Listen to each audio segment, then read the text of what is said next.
हम जब भी मालिक के आगे बैठें यही अरदास करें कि परमात्मा मेरा भजन सिमरन में मन लगे, अंदर का रस आए। मेरे में इतनी ताकत नहीं है कि मैं भजन सिमरन कर सकूं। तू ही मुझे नींद से उठाकर भजन सिमरन पे बैठा सकता है। मेरे में हिम्मत नहीं है कि मैं खुद उठ सकूं। प्यारी साध संगत जी, बड़े प्यार से कहिए जी, धन निरंकार जी। आशा करते हैं कि आप सभी संत महापुरुष सतगुरु माता जी के आशीर्वाद से जहाँ भी होंगे सेवा सिमरन और सत्संग करते हुए स्वस्थ होंगे, खुश होंगे। साध संगत जी, आज के टॉपिक का नाम है तीर्थ यात्रा का मोल। साध संगत जी, पहले के समय तीर्थ यात्रा पर जाना बहुत कठिन होता था। यात्रा पैदल या बैलगाड़ी से की जाती थी। थोड़े थोड़े अंतर पर यात्रियों को रुकना पड़ता था। उन्हें कई तरह के लोगों से मिलना होता था। कई अनुभव भी वे प्राप्त करते थे।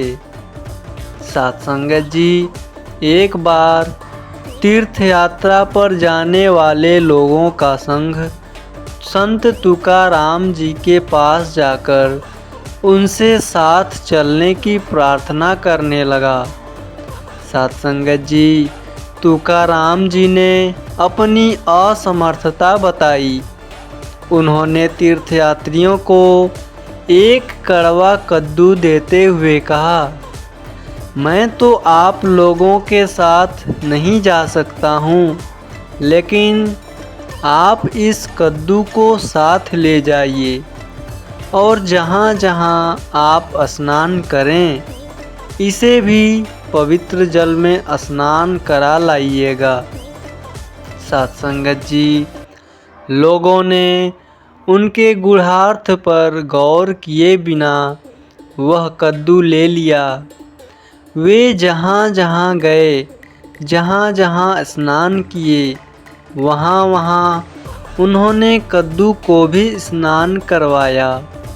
उन्होंने मंदिर में जाकर दर्शन किया तो कद्दू को भी दर्शन करवाया।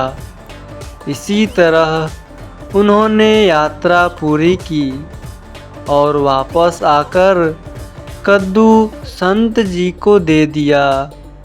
साध संगत जी, तुकाराम जी ने सभी यात्रियों को रात्रि भोज पर आमंत्रित किया। तीर्थयात्रियों को विविध पकवान परोसे गए। उस आयोजन में तीर्थ में घूमकर आए हुए कद्दू की सब्जी विशेष रूप से बनवाई गई थी। सभी यात्रियों ने खाना शुरू किया और सबने सब्जी कड़वी होने की बात कही। साध संगत जी, तुकाराम जी ने आश्चर्य जताते हुए कहा, यह तो उसी कद्दू से बनी है जो तीर्थ स्नान करके आया है। बेशक यह तीर्थाटन के पूर्व कड़वा था, मगर तीर्थ दर्शन तथा स्नान के बाद भी इसमें कड़वाहट ही है। यह सुनकर सभी यात्रियों को बोध हुआ कि जब तक अपने मन और स्वभाव को सुधारा नहीं जाएगा तब तक तीर्थ यात्रा का कोई मूल्य नहीं है। हम भी कड़वे कद्दू जैसे कड़वे रहकर वापस आए हैं और मन पूर्ण सतगुरु के सानिध्य में रहकर ही साफ हो सकता है। पवित्र अवतार वाणी में भी शब्द आता है, सतगुरु के चरणाते वड्डा तीर्थ ते स्नान नहीं। कोई नहीं देगा साथ तेरा यहाँ, हर कोई यहाँ खुद ही में मशगूल है। जिंदगी का बस एक ही उसूल है यहाँ, तुझे गिरना भी खुद है और संभलना भी खुद है। तू छोड़ दे कोशिशें इंसानों को पहचानने की। यहाँ ज़रूरतों के हिसाब से सब बदलते नकाब हैं। अपने गुनाहों पर 100 पर्दे डालकर हर शख्स कहता है ज़माना बड़ा ख़राब है।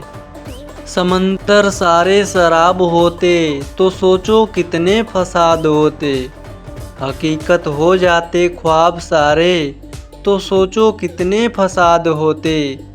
किसी के दिल में क्या छुपा है बस ये खुदा ही जानता है।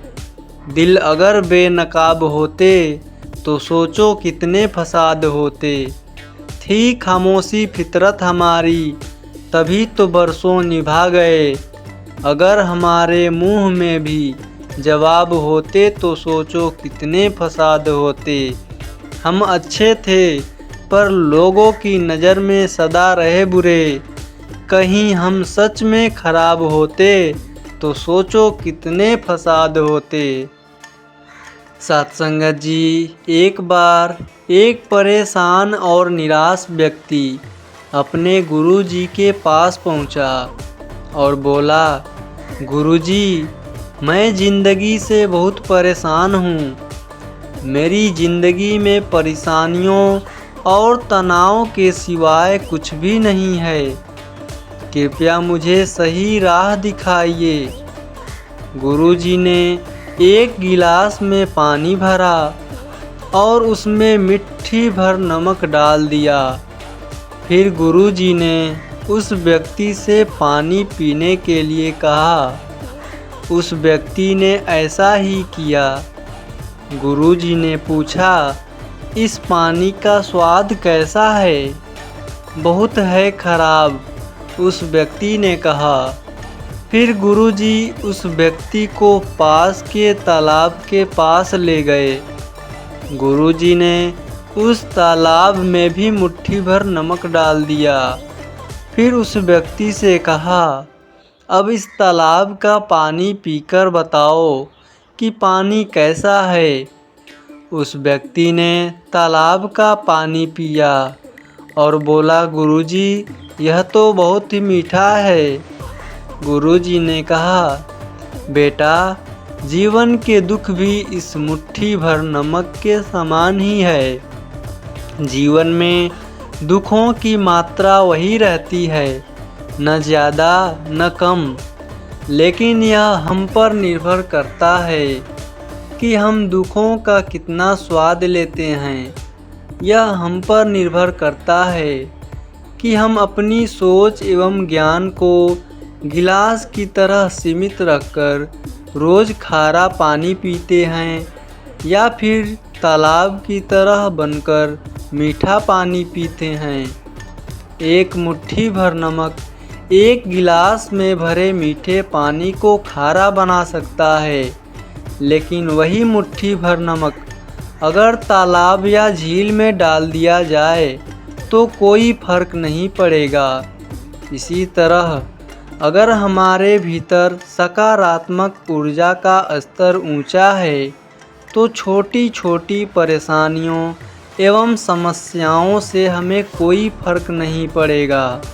साथ संगत जी, उम्मीद करते हैं कि आज की यह साखी आप सभी संतों को ज़रूर पसंद आई होगी।